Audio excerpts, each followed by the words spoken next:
very warm afternoon to you. This is news updates coming to you on Politics and Business Television.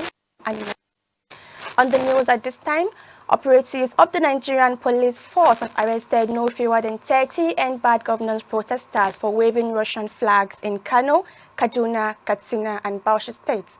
The force spokesperson Muyiwa Adejobi said 873 other protesters have been arrested by the police, including a tailor identified as Ahmed Bello, who was arrested with a large number of flags in Kano. This comes as President Bola Tinubu directed security agencies to crack down on those flying Russian flags in the country. General Christopher Musa, the Chief of Defense Staff, said this on Monday while briefing State House correspondents after the National Security Council meeting. All the service chiefs, including Vice President Kashim Shettima, Nuhu Ribadu, National Security Advisor, and Kayode Egbetekun, Inspector General of Police, attended the meeting. He said the service chiefs briefed the president on the current security situation in the country, adding that the briefing was necessitated by the ongoing nationwide protests, which resulted into violence in some states. The situation became worrisome as foreign flags were flown within the Nigeria sovereignty, and that was totally unacceptable.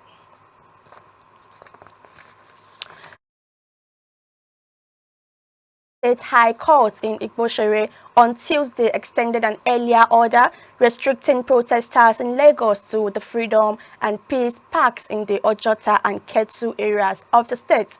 Sonaike made the order following an application by the Lagos State Attorney General and Commissioner for Justice, Mr. Lawal Pedro, SAN, for an extension order, having complied with the pre-action protocols for preemptive remedies ordered last week by another vacation judge, Justice Emmanuel Ogundare.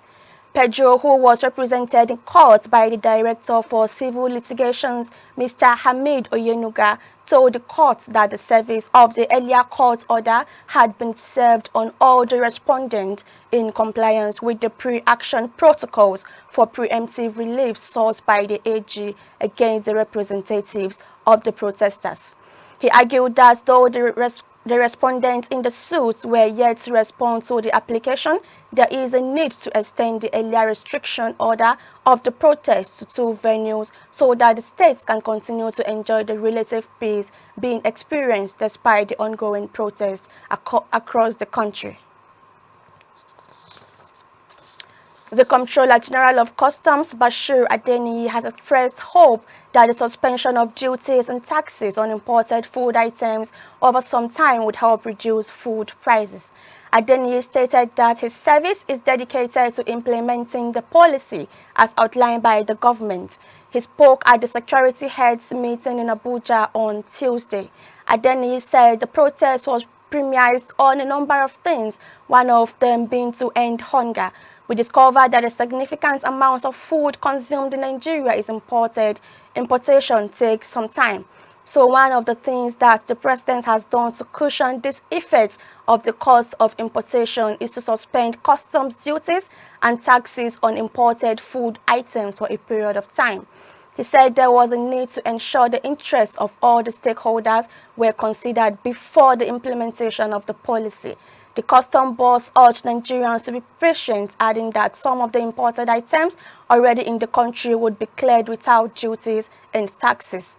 The Inspector General of Police, Kayode Egbetekun, stated that although tensions has eased in some states following the presidential broadcast, subversive campaigns had emerged in states like Kaduna, Kano, Katsina, and Bauchi.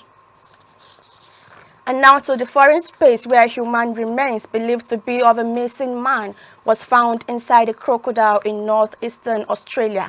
Police said on Tuesday the 40-year-old man had gone missing in a suspected crocodile attack near the Annan River Bridge in far north Queensland on Saturday afternoon.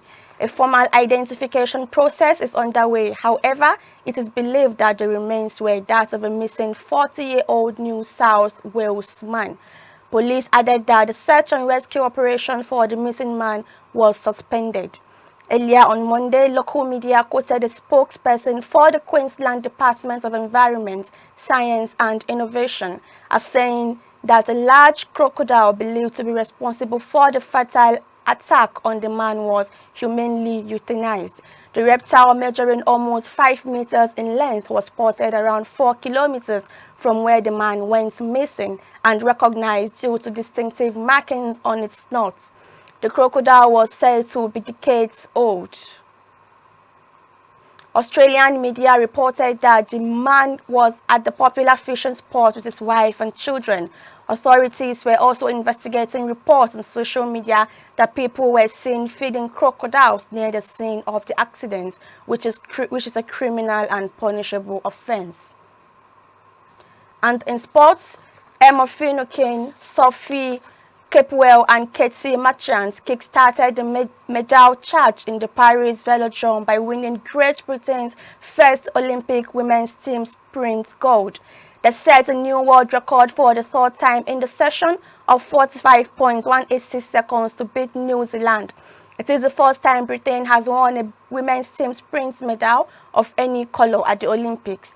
The British trio started how they would go on at the St. Quentin-Yvelines Velodrome by shaving 0.15 seconds off the previous world in qualifying.